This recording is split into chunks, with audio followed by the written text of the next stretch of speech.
25,000 index cards, one for each day, or nearly, of Napoleon Bonaparte's life. Where he slept, what he ate, who he argued with, what the weather was, which battles he was planning, which women he was writing to. This is not the Napoleon Archive in Paris. This is a filmmaker's research notes. This is what one director accumulated before he wrote a single scene. Stanley Kubrick spent years building this. He called what it would become, the film this research was preparing him to make, the best film ever made. He never made it. Napoleon, directed by Stanley Kubrick, never made. 1968, present. In 1968, Stanley Kubrick completed 2001, A Space Odyssey, a film that redefined what cinema could do, what it could ask, what it could leave unanswered, what the screen could contain if someone trusted it completely. He was 40 years old. He was, by any reasonable measure, the most ambitious director working in the English-speaking world. And what he decided to do next was make the greatest film ever made. He had been thinking about Napoleon for years, not planning, thinking. The way you think about a subject before you understand what you want to say about it. By 1968, he understood, and he began to prepare with a thoroughness that had no precedent in the history of cinema. He read hundreds of books about Napoleon. He watched, by his own account, every film ever made about Napoleon. Then, he began the index cards, 25,000 of them. Each card cross-referenced something from Napoleon's life against something Kubrick had read elsewhere. The location on each day, the weather, the correspondence, the decisions made, the decisions unmade. He could, using his research, tell you exactly where Napoleon was on any given day of his adult life, what he had for breakfast, what he was afraid of. Then he hired fashion historians to research every item of clothing that would appear in the film. He hired military historians to research the exact composition of every army that would appear in every battle. He hired location scouts who went to every relevant location in France, Romania, Italy, England, Russia, and photographed everything. He wrote a screenplay, 148 pages, from Napoleon's birth in Corsica to his death in St. Helena. A film that would follow one man across an entire life, through his military genius, his personal contradictions, his empire building, his collapse. He said it would combine the vast battlefield scale of Spartacus, the intimate period sensuality of what would later become Barry Lyndon, the psychological density of everything he had ever made. The screenplay has been read by people who study cinema for a living. They say it is, even on the page, extraordinary. Jack Nicholson was cast as Napoleon. Think about that. Jack Nicholson, who had just appeared in Easy Rider, whose volatility and intelligence and barely contained energy were exactly what the role required. Kubrick, who would go on to draw from Jack Torrance a performance that scared a generation. Napoleon. He had arranged, through a deal with the Romanian government, the use of 30,000 soldiers as extras, $2 per man per day. The battle scenes would be choreographed in what Kubrick described as vast, lethal ballets.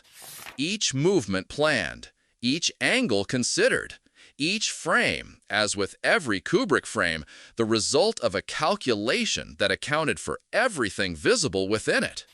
He said he expected the film to be the best ever made. He said this in correspondence, in conversation, on record. Not modestly, not with qualification. The best film ever made. In 1970, While Kubrick was still preparing, a different Napoleon film was released, Waterloo, directed by Sergei Bondarchuk.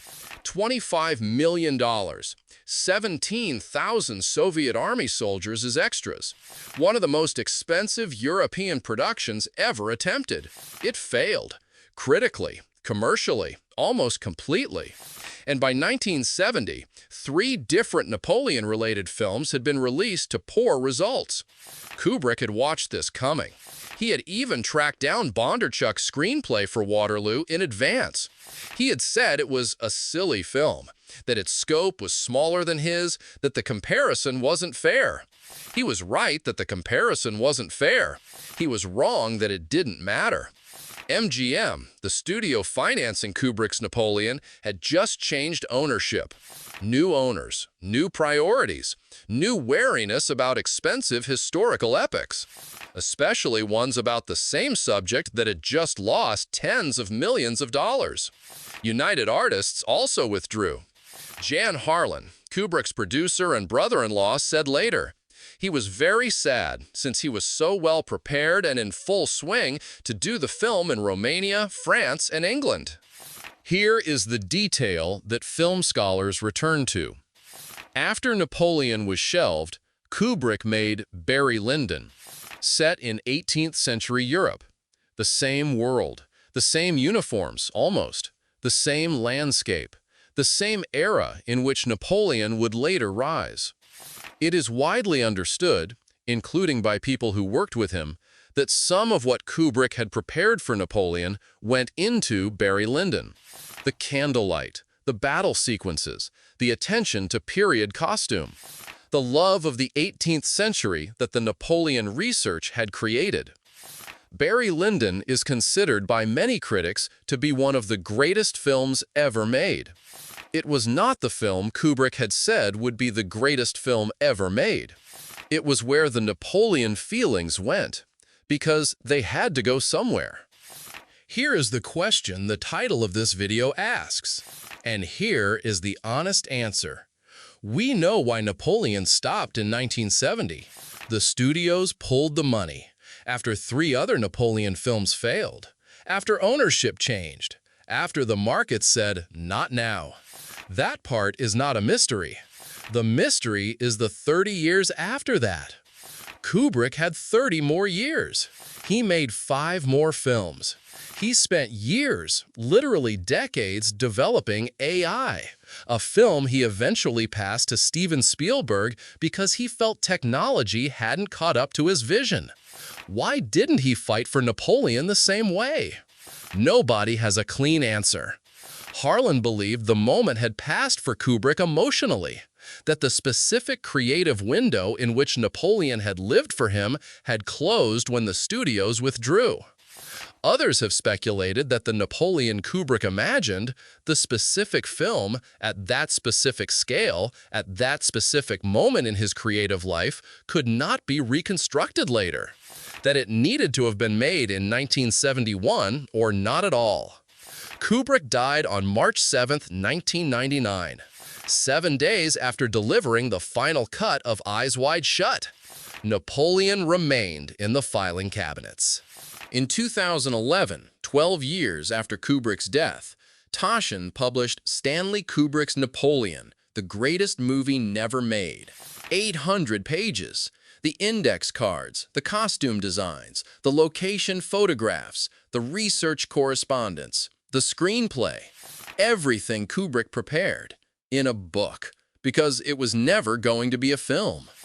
In 2023, Ridley Scott made his own Napoleon. A good director, a different vision.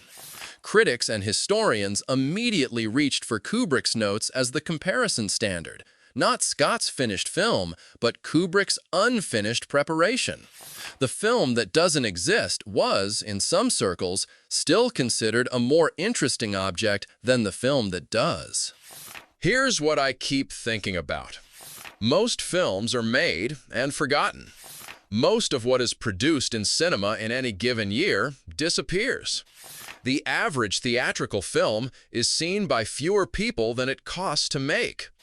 Kubrick's Napoleon was never shot a frame of footage. It has no audience, it has no box office, it has no reviews, and it is discussed, written about, mourned, and referenced more than most films that were made, released, awarded, and forgotten. What does that mean? I think it means that what we imagine can do, when what we imagine is extraordinary enough, sometimes exceeds what we actually make. Kubrick said it would be the best film ever made.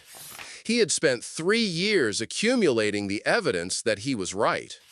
And then, a different director's failure, a studio's change of ownership, a market's momentary judgment stopped it.